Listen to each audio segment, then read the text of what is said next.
काशी में ईद का पर्व हर्षोल्लास के साथ मनाया जा रहा है। ज्ञानवापी समेत शहर के सभी छोटे बड़े इबादत गाहों में गुरुवार की सुबह ईद की नमाज अदा की गई। सभी इबादत गाह नमाजियों से खचाखच भरे रहे।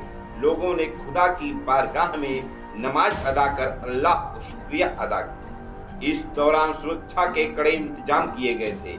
नमाज अदा करने के बाद लोगों ने एक दूसरे को मुबारकबाद देकर ईद की खुशी का इजहार किया। नमाज के लिए मुस्लिम बाहुल इलाकों में सुबह से ही चहल पहल रही। बड़ों संग बच्चे स्नान कर इत्र से सराबोर लकदक कपड़ों से इबादत गाहों की ओर रुख किए। मुसलमान बंधुओं ने अपने आसपास के इबादत गाहों में नमाज अदा की। इस दौरान अल्लाह से अमन की दुआएं मांगी। इसके बाद घरों में सेवैया व बिरयानी के साथ ही विभिन्न प्रकार के पकवान बनाने व खाने खिलाने शहर के बड़े इबादत गाहों और मस्जिदों में नमाज के लिए काफी भीड़ रहा। आसपास मेला जैसा माहौल रहा। बच्चे खिलौने, गुब्बारे और चटपटे व्यंजनों का लुत्फ उठाते नजर आए।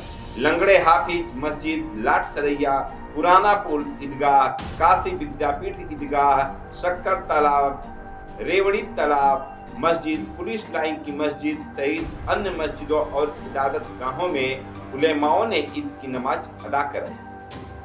आदिल फराज अंसारी। 30 दिन का रोज़ा रखने के बाद जो ईद आती है, जो कि रोज़े का इनाम होता है, रमज़ान का त्योहारी मिलती है। हम लोग सेवई खाते हैं, एक दूसरे को बधाई देते हैं। मोमिना आफरीन।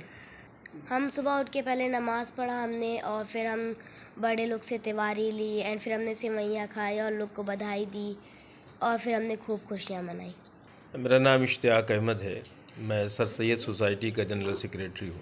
दरअसल ये एक कहने को तो ये एक त्यौहार है, लेकिन दरअसल ये दिलों को जोड़ने वाला दिन है। ये आज के दिन हम तमाम पुरानी बातों को और जो मन में क्लेश है उसको दूर करके एक दूसरे से गले मिलते हैं और बग़ैर किसी जात बिरादरी धर्म को देखे हुए एक दूसरे को मुबारकबाद देते हैं और मिलजुल के रहने का एक प्रण लेते हैं कि इरादा करते हैं, कोशिश करते हैं।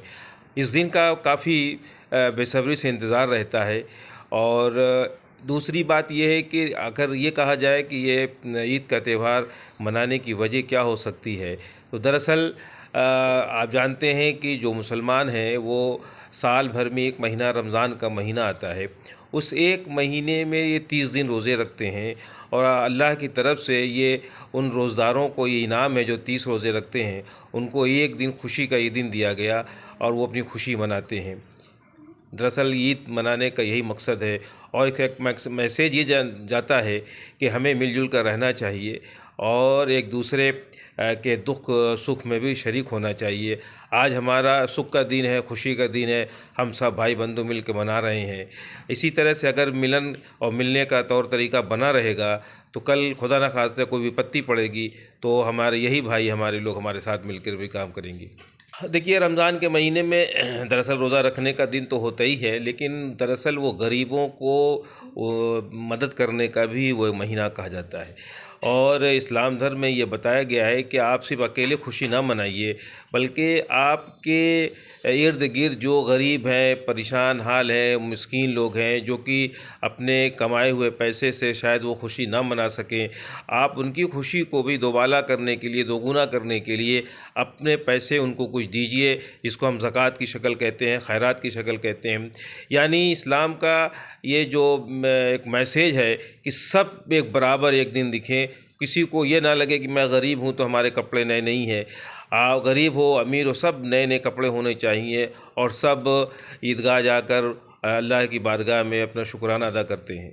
देखिए, काशी की जनता वाकई बहुत निराली है और हमने ये देखा है कि यहाँ पर जितना मेल मिलाप है हिंदुओं और मुसलमानों में, हम समझते हैं कि हिंदुस्तान के किसी शहर में इस तरह का मेल मिलाप देखने को नहीं मिलता है। और ये गंगा जमनी तहज़ीब यहीं से पैदा हुई है और यहीं की देन है। और हम उन अपने तमाम जो बिरादरान वतन अपने हिंदू भाइयों को मुबारकबाद देते हैं आज के दिन, और इस बात की मुबारक देते हैं वो जिस तरीके से मुस्लिम बंधुओं के साथ मिलजुल कर वो रहते हैं, हम उनके शुक्रगुज़ार भी हैं और उनको बहुत बहुत बधाइयाँ ईद की देते हैं।